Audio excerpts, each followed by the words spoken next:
Back in the 80s, sitting in Jordan-Hare Stadium, somewhere in the middle of the game, you might look down about 15 rows in front of you, perhaps just one section over where there is this one courageous, committed soul standing up, sitting down, standing up, sitting down, raising his arms and lowering them all by himself.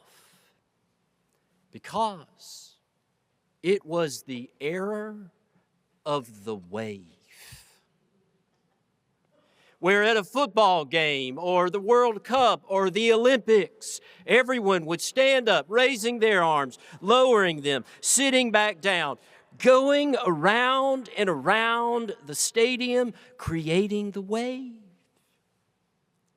And we would sit on the edge of our seats, watching it go around, hoping it would not die out before it was our turn to stand up and to sit down.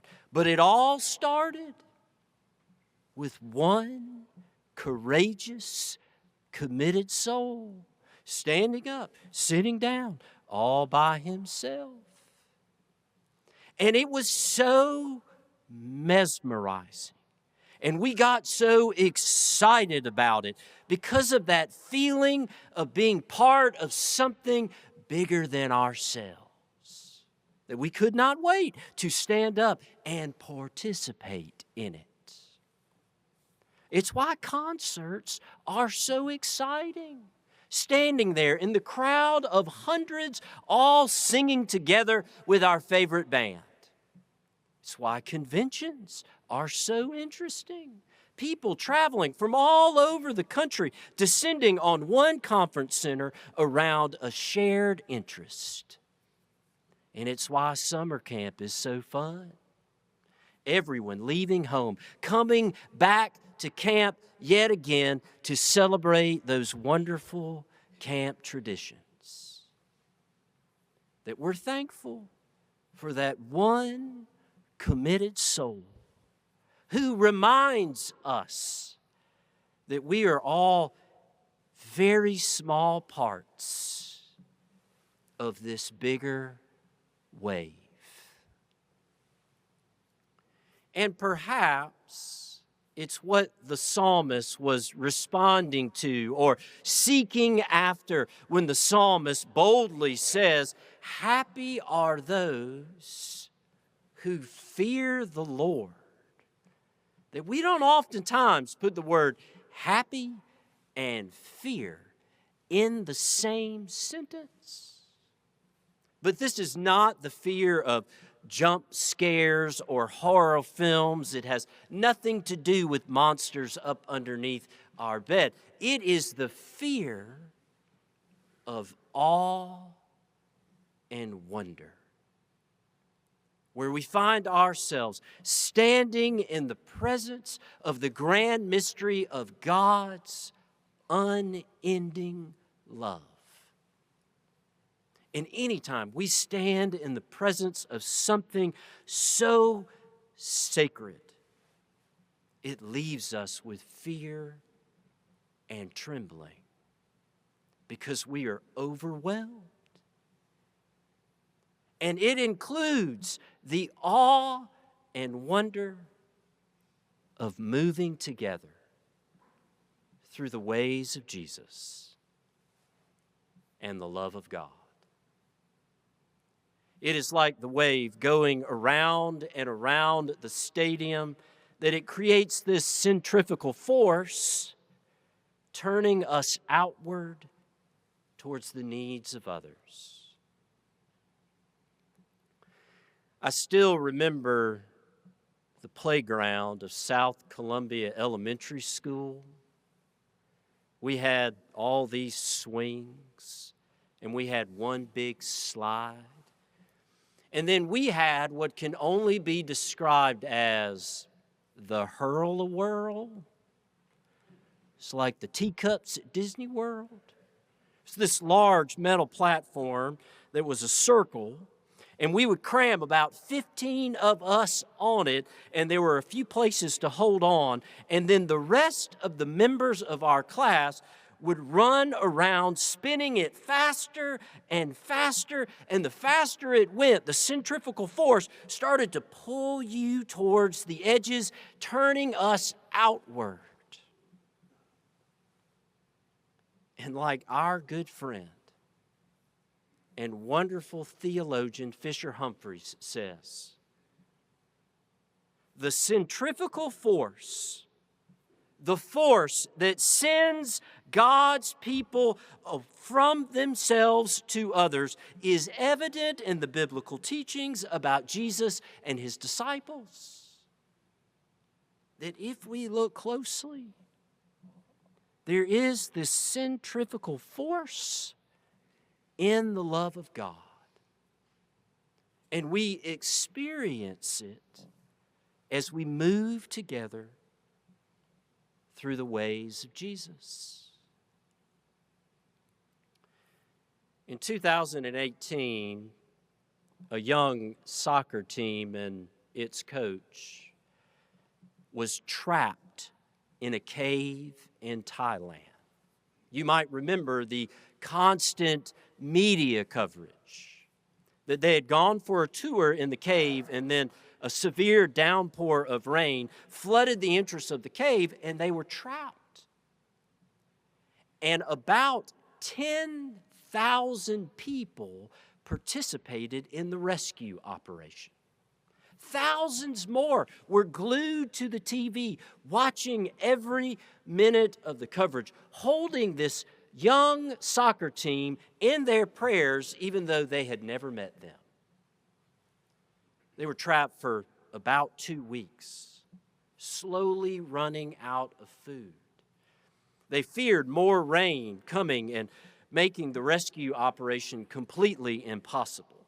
And finally, they assembled a team of divers from around the world to come to Thailand, where they were able to rescue every member of that team. And we all watched as they were reunited with their family, and we experienced tears of joy. That it is the awe and wonder of the love of God that pulls us outward, where we are paying attention to the needs of this world.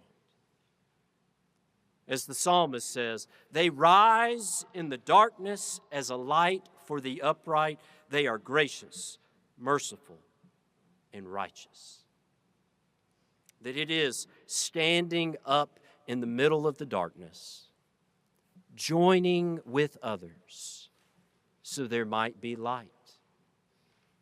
It's why Jesus says, "You are the light of the world." And then none of us would light a lamp and hide it under a bushel basket.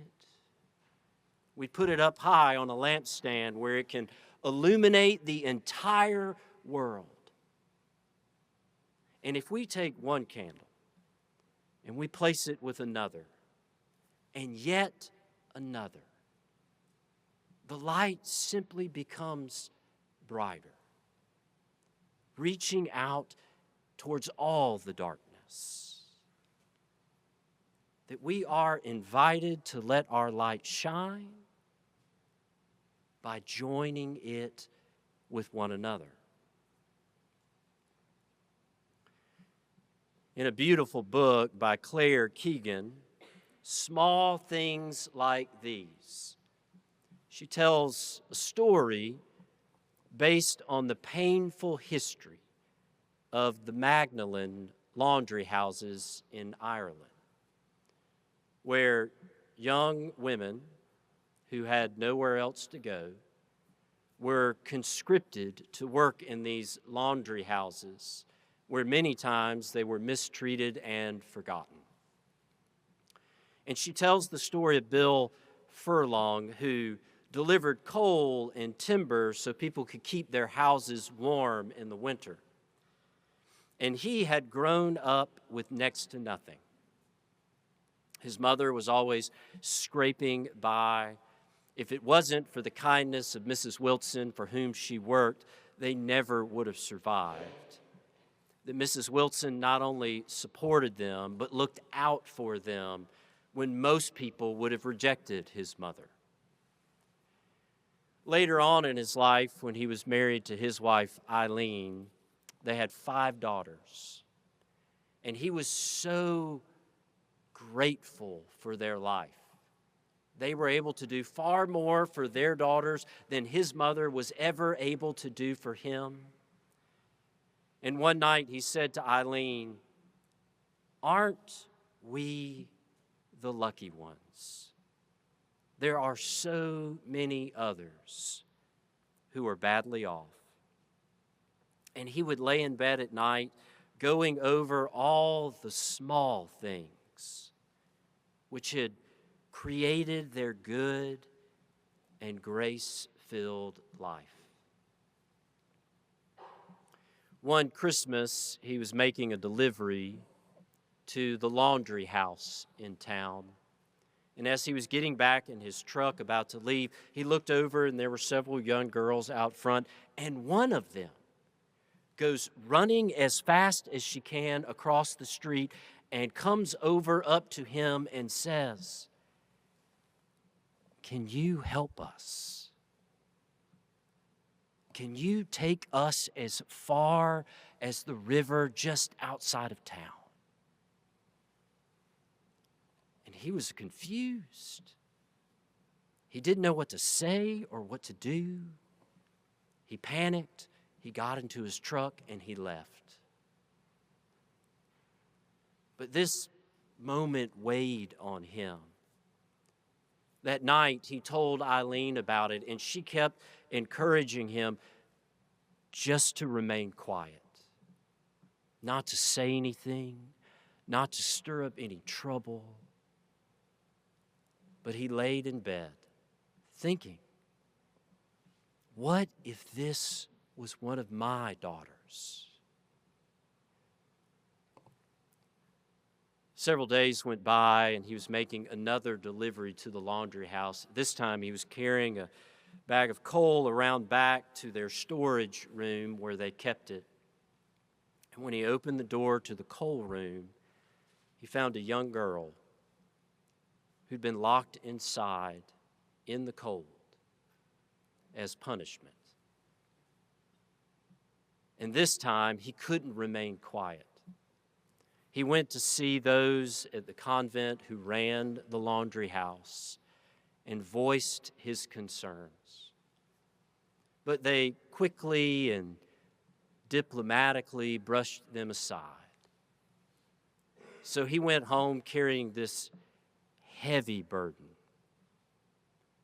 All he could think about was all the small gifts of grace his mother had received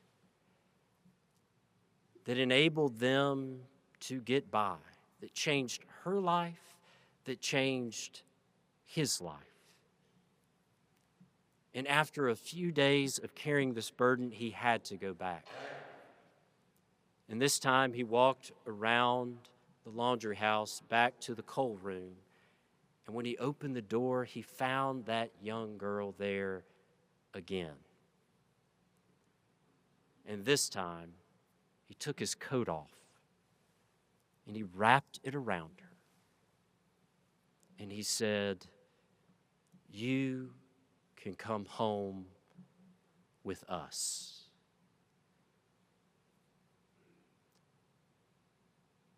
We are so thankful that we gather in this place, that we gather to worship and be with one another, small parts of a larger whole. And we might feel the centrifugal force of the love of God, where we are sent out to care for others in so many small ways. That we gather in this place thankful for the gifts of grace that we have received. And we are grateful that we can come together to worship and serve as a family of faith.